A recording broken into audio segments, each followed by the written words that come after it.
University of Arkansas law professor Judith Kilpatrick discusses her new book, There When We Needed Him, Wiley Austin Branton, Civil Rights Warrior. In this first biography of the Pine Bluff native, Kilpatrick reveals Branton's experience as attorney for the Little Rock Nine. Wiley Austin Branton was a Pine Bluff native. He was the third black graduate of this law school.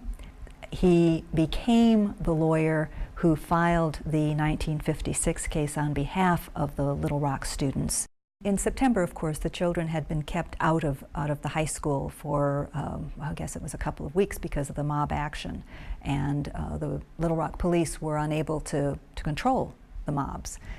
And so sometime after September 20th, President Eisenhower, at the request of the mayor of Little Rock, sent in the 101st Airborne to take up stations outside the high school to allow the children to get into the school and to protect them while they were there. Branton was astonished, and he reported that he thought to himself, my God, what have I done? They wanted the federal government to take action and to enforce the Brown decision, but I think they hadn't really thought what would be necessary, that anything of this magnitude would be necessary in order to do that. For him personally during that period, I think it mostly came through events occurring to his family. His wife was pregnant. There was a cross burned on their lawn. There was a second cross that was burned in the cemetery at the family plot. That was a period when he started varying his routes to and from home and work, so that he didn't develop a pattern that people might notice. The Little Rock crisis affected different parts of the black community differently. Those who were directly involved, not just Wiley Branton and Daisy Bates and Thurgood Marshall, but there were a group of people, some ministers, some businessmen, who were involved in getting the kids to and from school, that sort of thing.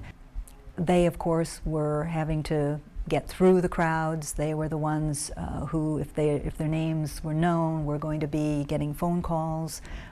They were the ones who didn't know whether turning a corner they were going to wind up getting shot or beaten up or anything else. Daisy Bates had a guest room, and there were some nights that the two of them, I guess there were twin beds in the room, because one of them was next to a window, and of course she had received threats as well. She'd had her living room window blown out by a shotgun blast.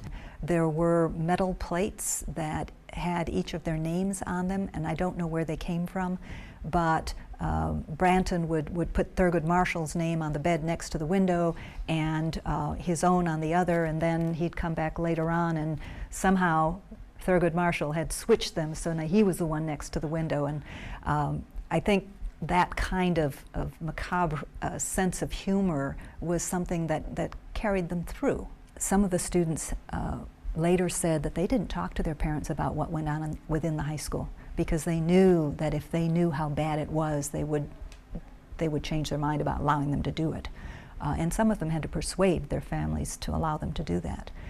I think the parents probably have not gotten as much credit as they should for what they were allowing their children to do. They had to allow their children to leave every day without them and not know what was going to happen to them that day. And it worked both ways. Later on, one of the young women learned that her father had been fired because his daughter was participating in this, and still he left the house every day at his normal time and did not tell her that he'd been fired, because he didn't want to affect her decision to be a part of the desegregation.